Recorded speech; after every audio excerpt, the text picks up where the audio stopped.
Assalamualaikum warahmatullahi wabarakatuh. Alhamdulillahirabbil alamin. Wassalatu wassalamu ala asrafil anbiya wal mursalin wa ala alihi wa sahbihi ajma'in. Ashhadu an la ilaha illallah wahdahu la syarikalah wa ashhadu anna sayyidana wa nabiyyana Muhammadan abduhu wa rasuluh. Allahumma shalli ala sayyidina Muhammad wa ala alihi wa sahbihi ajma'in, amma ba'du. Faqala ta'ala fil Qur'anil Karim, a'udzu billahi minasyaitonir rajim. Bismillahirrahmanirrahim. Allazi khalaqal mauta wal hayata liyabluwakum ayyukum ahsanu amala wa huwal azizul ghafur. Shadaqallahul azim. Bapak-bapak dan ibu-ibu, kaum muslimin dan kaum muslimat, jamaah salat zuhur yang dirahmati Allah.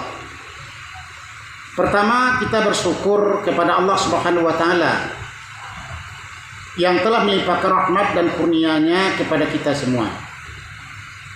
Yang mana dengan rahmat dan kurnia yang dianugerahkan oleh Allah Subhanahu wa taala pada siang yang berbahagia ini, kita dapat melangkahkan kaki, mengayunkan tangan untuk datang ke masjid ini dalam rangka melakukan amaliyah kita dan ubudiyah kita kepada Allah Subhanahu wa taala.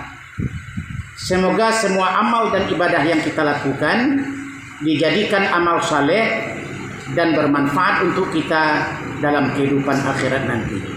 Amin ya rabbal alamin. Kemudian salawat dan salam kita kirimkan kepada arwah junjungan kita Nabi besar Muhammad sallallahu alaihi wasallam. Allahumma shalli ala sayyidina Muhammad wa ala alihi wa sahbihi wasallim. Bapak-bapak dan ibu-ibu yang terhormat, sesungguhnya kehidupan kita dan juga kematian kita bila ajal sudah sampai, itu semuanya ujian dari Allah Subhanahu wa taala. Kehidupan kita ini merupakan ujian. Allah berikan ujian kepada kita untuk menguji apa yang kita lakukan dalam kehidupan kita. Apakah kita melakukan kebaikan atau melakukan hal-hal yang tidak baik. Yang tidak baik menurut ukuran Allah Subhanahu wa taala. Makanya dalam surah Al-Mulk ayat 2 Allah berfirman, Allazi khalaqal mauta wal hayata liyabluwakum ayyukum ahsanu amala. Allah yang telah menjadikan hidup dan mati, kehidupan dan kematian, itu Allah yang menciptakan untuk menguji kamu. Siapa di antara kamu yang lebih baik amal dan ibadahnya. Jadi kita ini diuji, siapa di antara kita yang lebih baik amal dan ibadah kita. Bapak-bapak dan ibu yang terhormat, maka kita harus menciptakan amal yang paling bagus, menciptakan ibadah yang paling baik dalam kehidupan kita ini. Kenapa demikian? Setiap saat, setiap waktu kita melakukan amal ibadah dinilai oleh Allah Subhanahu wa taala.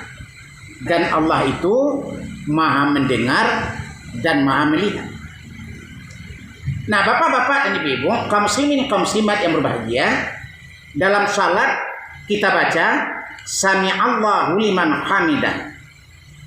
Itu bermaksud Allah mendengar orang-orang yang memujanya, orang-orang yang memujinya. Ibadah kita itu adalah memuji Allah, mengagungkan Allah, membesarkan Allah. Allah mendengarnya dan Allah melihatnya dan Allah memberikan penilaian kepada kita. Itu yang dimaksud dengan ujian. Jadi kehidupan kita ini adalah ujian. Ujian Allah yang akan menguji siapa di antara kita yang lebih baik perbuatan kita, yang lebih baik amal kita dan ibadah kita. Bapak-bapak dan ibu yang terhormat, justru itu nanti apabila sudah habis waktu kita hidup di atas dunia ini, kita akan menghadap kepada Allah. Semuanya kita akan menghadap kepada Allah. Dalam Quran, kullu nafsin za'iqatul maut.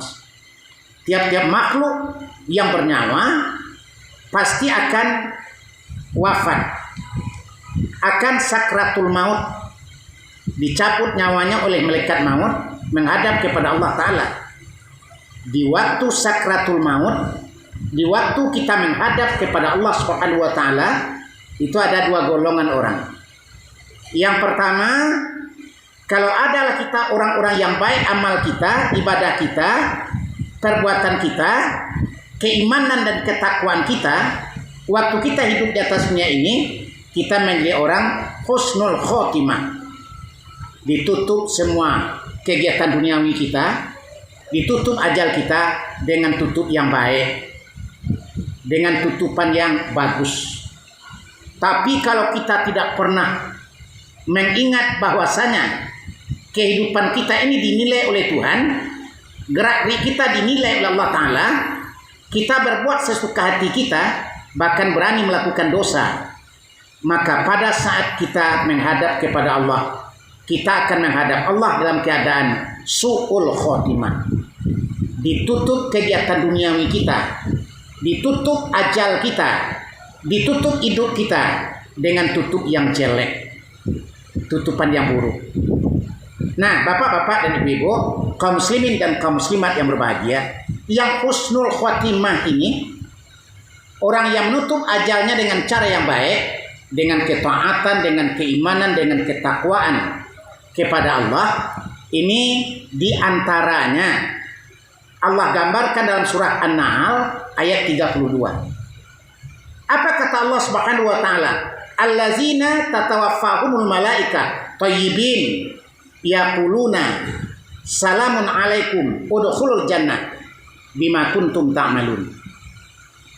Allah katakan, orang-orang yang diwafatkan, yang dicabut nyawanya oleh malaikat, sedangkan waktu di dunia ini mereka menjadi orang yang baik, menjadi orang yang taat, menjaga, memelihara ibadahnya, amalnya, kewajibannya, maka di waktu dicabut nyawanya oleh malaikat, diucapkan kepadanya, yaquluna salamun alaikum udkhulul jannah bima kuntum ta'malun. Keselamatan atas engkau wahai hamba Allah. Nah, itu kata malaikat. Salamun alaikum, keselamatan atas engkau wahai hamba Allah. Udkhulul jannah, masuklah kamu dalam surga. Bima kuntum ta'malun, dengan amal-amal yang telah kamu lakukan dalam hidup dan kehidupan dunia. Pak, bapak dan ibu yang terhormat, ini ujian bagi kita. Bagaimana amal kita? Maka beruntunglah kita, bersyukur kita kepada Allah. Kita menjadi orang beriman, menjaga salat kita, menjaga kewajiban-kewajiban kita.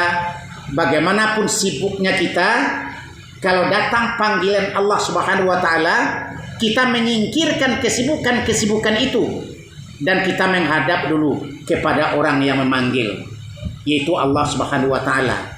Apa panggilan Allah kepada kita? Hayya 'alal falah, itu dia. Marilah menuju kepada kemenangan.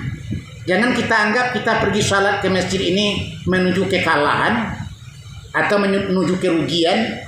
Kalau ditinggalkan nanti peraniagaan, ditinggalkan pekerjaan, kita akan rugi. Tidak. Ini menuju kemenangan. Apakah kemenangan hakiki? Hayya 'alal salah. Menuju dulu kepada salat. Tunaikan dulu kewajiban kepada Allah Ta'ala, yaitu kewajiban akhirat kita. Sesudah itu kita ulang kembali untuk melaksanakan kewajiban dunia kita. Bapak-bapak dan ibu yang terhormat, ini panggilan Allah kepada orang yang beruntung ini. Ya, panggilan yang beruntung, salamun alaikum, selamat atas kamu wahai hamba Allah. Udkhulul jannah, masuklah dalam surga.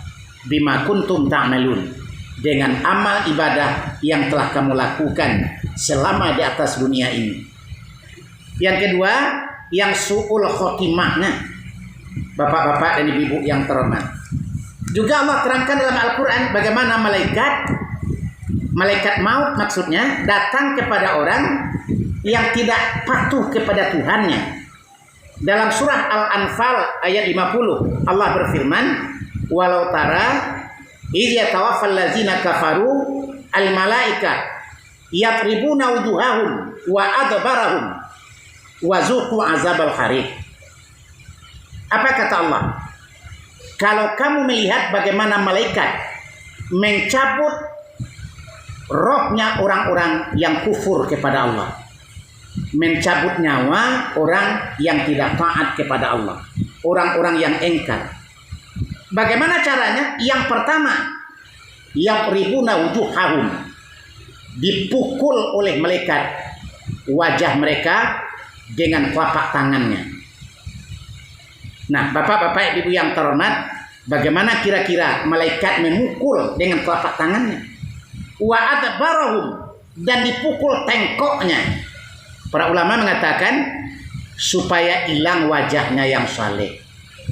Kita ini di wajah kita ada wajah orang yang baik, berseri-seri, wajah orang yang ramah tamah, wajah orang yang beriman. Tapi kalau orang itu tidak beriman, dipukul wajahnya, dipukul tengkoknya sebelum nyawa dicabut, supaya hilang wajah kebaikan pada wajahnya, hilang cahaya di wajahnya, sehingga kelihatan seram.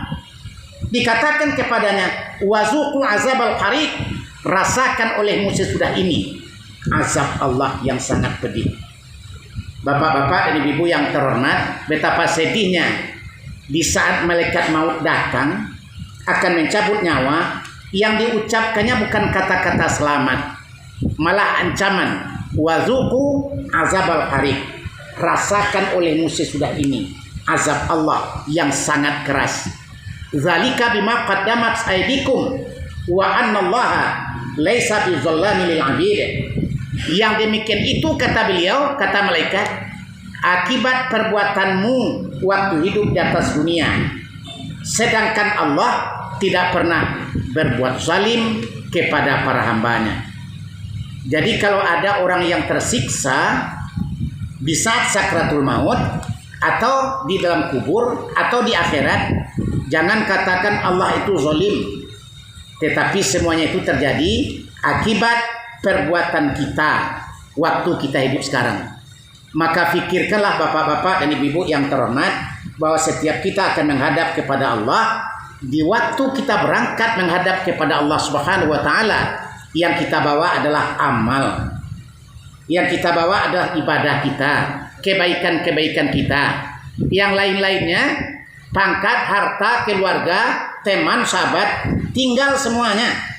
Hanya satu yang dibawa, yaitu amal dan ibadah kita. Semoga Allah menerima amal dan ibadah kita itu, dijadikan amal saleh yang akan menuntun dan memimpin kita, dan jalan untuk Allah untuk memberikan keselamatan kepada kita dalam kehidupan akhirat. Demikian bapak-bapak dan ibu-ibu yang terhormat, terima kasih dan mohon maaf. Wassalamualaikum warahmatullahi wabarakatuh.